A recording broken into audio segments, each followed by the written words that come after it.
আমার মায়ের সোনার নোলক হারিয়ে গেল শেষে, হেথায় খুঁজি কোথায় খুঁজি সারা বাংলাদেশে। নদীর কাছে গিয়েছিলাম, আছে তোমার কাছে? হাত দিও না আমার শরীর ভরা বোয়াল মাছে। বল্ল কেঁদে তিতাস নদী হরিণ বেড়ের বাঁকে, সাদা পালকে বকরা যেথায় পাখা ছাড়িয়ে থাকে। জল ছাড়িয়ে দল হারিয়ে গেলাম বনের দিক, সবুজ বনের হরিৎটি করেন ঝিকমিক।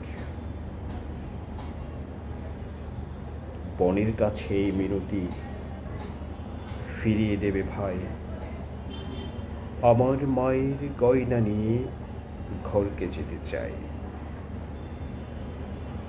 কোথায় পাবো তোমার মায়ের হারিয়ে যাওয়া ধন? আমরা তো সব পাখপাখালি বনের সাধারণ, সবুজ চুলে ফুল ফেলেছি নোলকে পরিণত। ফুলের গন্ধ চাও যদি নাও, হাত পাতো হাত পাতো বলে পাহাড় দেখায় তাহার আহার বড়া মুখ। হাজার হরিণ পাতার ফাঁকে বাঁকিয়ে রাখে মুখ। এলিয়ে খোপা রাত্রি এলেন, ফের বাড়ালাম পা। আমার মায়ের গয়না ছাড়া ঘরকে যাব না। আধুনিক বাংলা সাহিত্যের অত্যন্ত শক্তিমান একজন কবি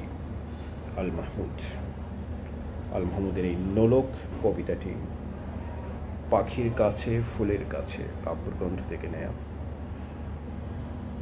খুব চমৎকারভাবে গ্রামীণ আবহ এবং একটা নস্টালজিক যে এস্থেটিসিজম তুলে ধরেছে।